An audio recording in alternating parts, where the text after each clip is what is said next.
Please subscribe my channel. It was meant to be nothing more than a carefree evening, the kind where friends gathered to laugh over ridiculous questions and silly scenarios. We sat in the living room, passing time with light-hearted games. Someone asked, "If you knew you'd never get caught, what's one thing you'd do?" Without pausing to think, I smirked and blurted, "I'd cheat."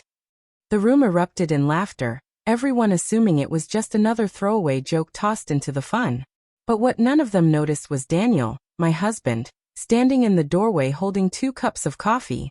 The smile on his face vanished the moment he heard my words.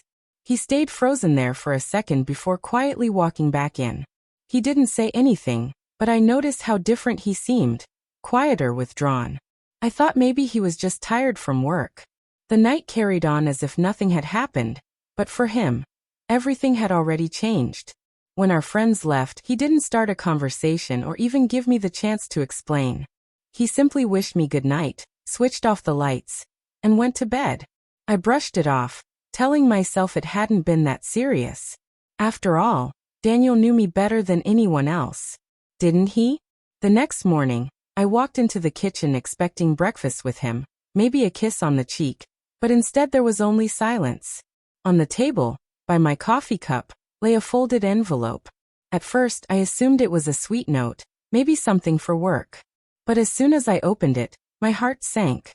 Inside were divorce papers. My hands shook as I read the short message he had attached.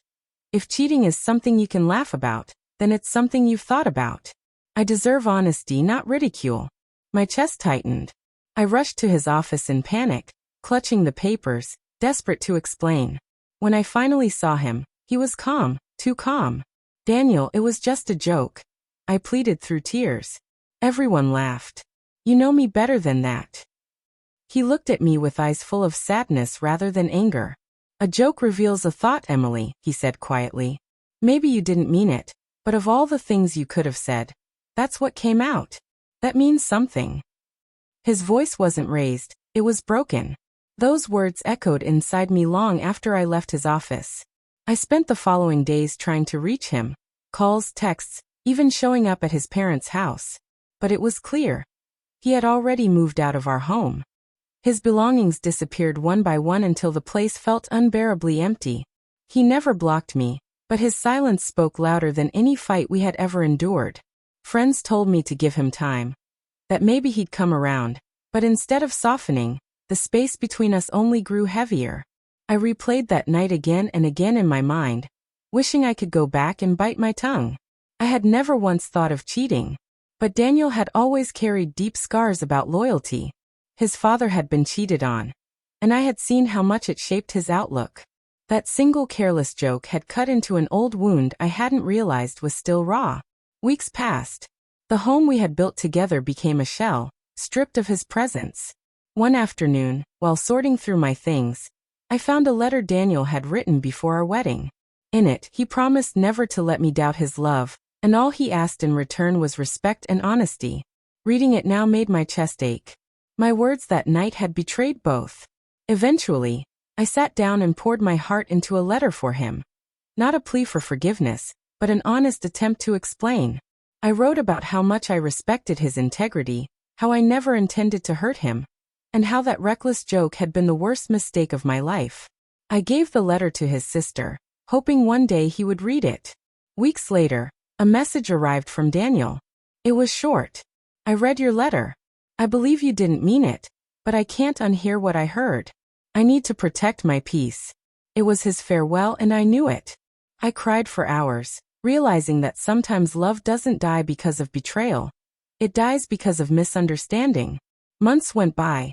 I tried to rebuild myself, joining a support group, starting therapy, learning to live with the silence.